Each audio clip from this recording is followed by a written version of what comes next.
एक औरत के हार्मोन्स जितने अच्छे होंगे ना, उसकी स्किन उतनी ज़्यादा अच्छी होगी। अगर औरत के जिस्म में टेस्टोस्टेरोन और मेल हार्मोन ऊपर जाएगा और उसके जिस्म से जिंक कम होगा, उसके मुंह पे हर वक्त दाने ही रहेंगे। बिल्कुल। मर्द और औरतें दोनों।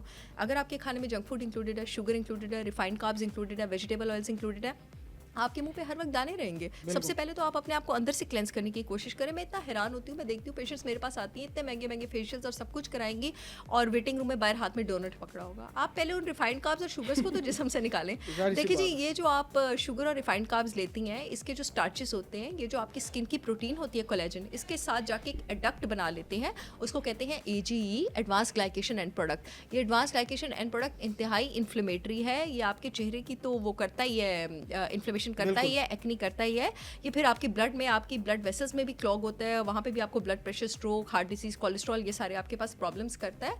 Also vitamin A, vitamin D, vitamin E और ओमेगा 3 फैटी एसिड्स की इंटेक अगर आपकी डाइट में अच्छी होगी तो आपकी स्किन चमकेगी, आपको कुछ नहीं करना पड़ेगा। विटामिन A का रिचेस्ट सोर्स हमारे पास ऑर्गन मीट होता है और रेड मीट होता है। विटामिन D के आप सप्लीमेंटल इंजेक्शंस भी ले सकते हैं, अदरवाइज वो हमारे पास फैटी फिश में अवेलेबल है, एनिमल डेयरी में अवेलेबल है, जिसको सूट करती है। विटामिन E जो है, विटामिन E का रिचेस्ट सोर्स अगेन आपके पास रेड मीट होता है, ग्राइंडेड नट्स और सीड्स होते हैं। विटामिन E के आप सप्लीमेंट्स भी ले सकते हैं। अगर आप अफोर्ड कर सकते हैं तो स्किन बेटर करने के लिए एक बड़ा ही बेहतरीन सिंथेटिक सप्लीमेंट होता है, extra virgin cod liver oil. इसमें विटामिन A, D, E और ओमेगा 3 फैटी एसिड्स होते हैं। ओमेगा 3 फैटी एसिड्स वो फैटी एसिड्स हैं जिसको हमारा जिस्म नहीं बना सकता और इसको बाहर से लेना ज़रूरी है। ये आपके पास देसी घी में होते हैं, अंडे की जर्दियों में होते हैं, आपके पास फैटी फिश में होते हैं, कुछ अमाउंट में रेड मीट में होते हैं, ग्राइंडेड नट्स और सीड्स में होते हैं। इन ओमेगा 3 फैटी एसिड्स का काम होता है आपकी जिल्द का मॉइस्चर मेंटेन करना।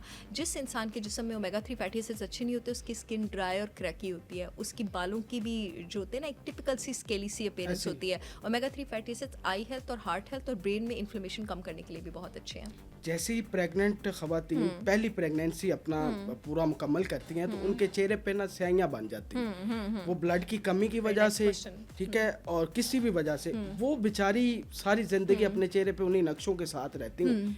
कितनी खूबसूरत होती थी, लेकिन प्रेगनेंसी के बाद उसको किस तरह रिकवर किया जा बहुत सारी मेरी पेशेंट्स हैं जिनको B विटामिन्स की कमी थी और B विटामिन्स उनके सप्लीमेंट करके उनकी प्रॉपर मुंह से छाइयाँ गायब हुई हैं।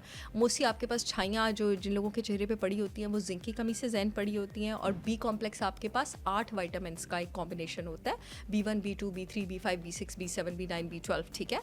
तो आप एक B कॉम्प्लेक्स सप्लीमेंट लें और उसके साथ साथ आप अपनी डाइट से सारे रिफाइंड कार्ब्स वगैरह सब कुछ निकालें और थोड़ा स्ट्रेस भी अपनी डाइट में कम करें। मैंने अभी अपने एक प्रोडक्ट हार्मोलेंस का जिक्र किया था, उसमें शतावरी होता है जो कि एडाप्टोजन है, जो कि आपके स्ट्रेस ग्लैंड्स को रेगुलेट करने में बहुत हेल्प करता है। आप हार्मोलेंस भी इंक्लूड कर सकते हैं। डाइट आप जितनी अच्छी रखेंगे आप, और एंड अदर देन दैट मैं ये भी बात करना चाहूँगी, प्लीज़ सन ब्लॉक, चाहे आप मर्द हैं चाहे औरत हैं, प्लीज़ सन ब्लॉक इस्तेमाल किया करें। इतने सारे लोगों की छाइयाँ तो मैंने सन ब्लॉक लगा के रिवर्स की हैं। डॉक्टर साहब, बच्चों की ग्रोथ के हवाले से, बच्चों के कद नहीं बढ़ रहे, क्या उनका ब्रेकफास्ट होना चाहिए, लंच क्या होना चाहिए, डिनर क्या होना चाहिए? हमारी माएँ बहुत परेशान। हाँ, देखिए जी, बच्चों का कद, वैसे तो हाइट मोस्टली एक जेनेटिक ट्रेट है, लेकिन 2000% आप अपने बच्चे को खाने में क्या देती हैं उससे हाइट इन्फ्लुएंस होती है। इनफैक्ट अब तो मेरे पास ऐसे भी पेशेंट्स आना शुरू हो गए कि माँ बाप इतने लंबे और बच्चे का कद ही नहीं आपके पास बढ़ रहा। सबसे पहले तो अगर आपके बच्चे की हाइट नहीं बढ़ रही है, उनका ग्रोथ हार्मोन, सीरम इंसुलिन, आपने उनका थायराइड प्रोफाइल चेक करवाना है। इसके साथ साथ आपने उनका जो है विटामिन D लेवल चेक कराने हैं, उनकी ग्लूटेन सेंसिटिविटी चेक करवाएं, फूड एलर्जी टेस्ट कराएं। आप यकीन करें, इतने सारे बच्चों का तो सिर्फ गंदम छुड़वाया मैंने और उनका कद बढ़ना शुरू हो गया। सिर्फ गंदम छोड़ने? ग्लूटेन सेंसिटिविटीज हैं अब इतनी कॉमन है कि अगर आप ग्लूटेन सेंसिटिव है ना तो आपकी इंटेस्टाइन और आपकी आंतें थ्रू आउट टीयर होती रहती हैं। आप सोचिए, अगर इंटेस्टाइन और आंतें थ्रू आउट टीयर होती रहेंगी तो मेरा जिस्म न्यूट्रिएंट्स अब्सॉर्ब करेगा? मेरा जिस्म न्यूट्रिएंट्स अब्सॉर्ब नहीं करेगा। कि न्यूट्रिएंट्स अब्सॉर्ब नहीं करेगा तो मेरा कद कैसे बढ़ेगा? जो आपका ग्रोथ हार्मोन है, जो कि मोस्टली बच्चों में बहुत एक्टिवली सिक्रीट हो रहा होता है, और बच्चे जब रात को हम सोते हैं ना, मैं और आप भी, हमारी उम्र में ये एंटी एजिंग का काम करता है। हम में से जिसका ग्रोथ हार्मोन उतना अच्छा होगा वो उतनी उसकी एंटी एजिंग वो अपनी उम्र से कम नजर आएगा। और इसके साथ साथ ग्रोथ हार्मोन मर्दों में मसल डेवलपमेंट में, हमें भी मसल डेवलपमेंट में हेल्प करता है। बच्चों में ऑफकोर्स ये आपका कद बढ़ा रहा होता है, आपके मसल्स बढ़ा रहा होता है, सब कुछ कर रहा होता है। ग्रोथ हार्मोन आपके दिमाग के जिस ग्लैंड से निकलता है वो पिट्यूटरी ग्लैंड है और उसको स्टिमुलस के लिए आपके पास जिंक चाहिए होता है। जिन लोगों में और विटामिन डी चाहिए होता है, पिट्यूटरी में रिसेप्टर्स हैं उसके, जिन लोगों में जिंक और विटामिन डी की कमी होगी उनकी ग्रोथ हार्मोन की सिक्रीशन उतनी होगी नहीं। अब जिंक किन लोगों में कम होता है? जिंक जनाब उन लोगों में कम होता है जो शुगर, ये जो आप अपने बच्चों को देती है ना, न्यूटेला और जैम और बेकरी और पास्ते, रिफाइंड कार्बोहाइड्रेट सब कुछ लेते हैं। जब आप ये रिफाइंड कार्बोहाइड्रेट, शुगर और जंक फूड लेते हैं, आपके जिस्म से दो चीज़ें बहुत जल्दी डिप्लीट होती हैं, एक जिंक और एक बी विटामिन। बी विटामिन जब डिप्लीट होते हैं वो एक टोटल अलग डोमेन है, उसमें बच्चे ADHD और ऑटिज्म का रिस्क ज़्यादा होता है। जब जिंक आपके पास डिप्लीट होता है तो आपके पास डायबिटीज़ के प्रॉब्लम होते हैं, जिंक डिप्लीट होता है तो लड़कियों में यही PCOS वगैरह होता है, एंड्रोजन ज़्यादा हो जाते हैं और बच्चों में ग्रोथ हार्मोन इफेक्ट होता है, उनका कद नहीं बढ़ता। इसलिए अब आप सोचें कि अगर मैं खाने की ऐसी चीज़ ले रही हूँ जो मेरे ग्रोथ हार्मोन का स्टिमुलस ही हटा रहा है तो क्या मेरा कद, क्या बच्चे का कद बढ़ेगा?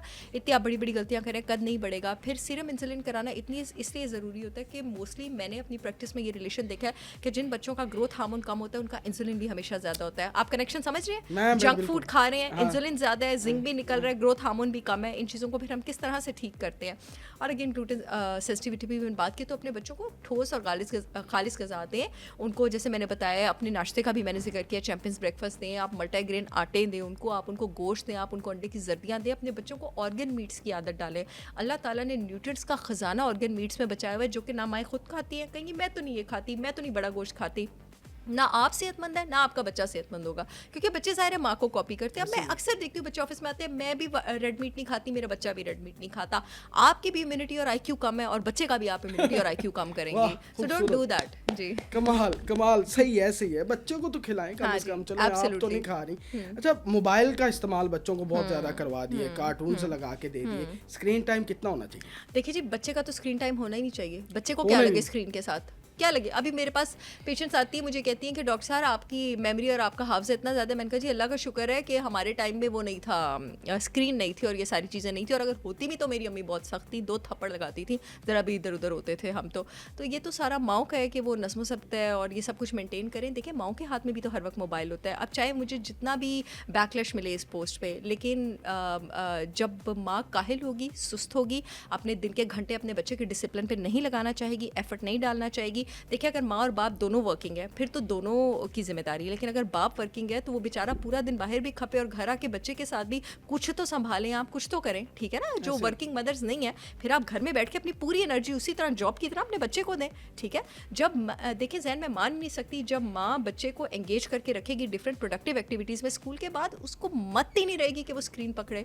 अब तो ये डॉक्यूमेंटेड रिसर्चेज आ गई हैं कि स्क्रीन टाइम बच्चे का IQ भी कम करती है और आपका जो है स्पीच डिले भी करती है। इतने सारे बच्चों का, जैसे मैंने ग्लूटेन छुड़ाया, मैंने आपको बताया कद बढ़ा है, ADHD के सिम्टम्स बढ़े हैं, बहुत सारे बच्चों का स्पीच भी बेटर हुआ है स्क्रीन टाइम छोड़ के। अच्छा डॉक्टर साहब, एक सवाल मर्दों के हवाले से, मर्द बड़ा शर्माते हैं, मुझे लगता है पूछना चाहिए कि मर्दों की छाती बढ़ जाती है। हाँ नहीं अच्छा क्वेश्चन है, ठीक है, वो क्या बड़ा अच्छा क्वेश्चन है।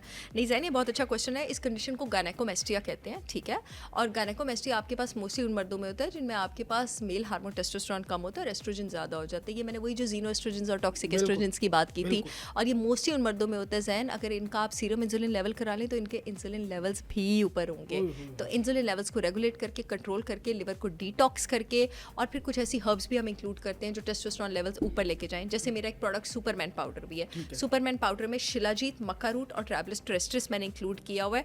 100% ऑर्गेनिक है तीनों और टेस्टोस्टेरोन लेवल्स को बूस्ट करते हैं। ये आपको ये छाती जो बड़ी है इस प्रॉब्लम में भी हेल्प कर सकते हैं। उसको लेना किस तरह इस्तेमाल? उसका आपने 1 टीस्पून लेना है, डब्बे के ऊपर लिखा हुआ है, किसी भी अपने मॉर्निंग स्मूदी या ड्रिंक में मिला के, and you have to take it. अच्छा, जिम करने के लिए जो लोग, अभी जिम का आपको पता दोबारा ट्रेंड शुरू हो गया है, सप्लीमेंट और स्टेरॉइड्स का इस्तेमाल हो रहा है, ये कितना को खतरनाक है? स्टेरॉइड्स तो देखें जैन, मैं उसके टोटली अगेंस्ट हूँ। स्टेरॉइड्स आपके पास इम्यूनोसप्रेसेंट्स होते हैं, ये आपके यानी आपके इम्यून सिस्टम के पास जाते हैं, उसको जाके कहते हैं शट अप, अब तुम्हारी आवाज़ ना आए, ठीक है? इम्यून सिस्टम को डाउन कोई चीज़ लेके जाएगी तो वो अच्छी होगी।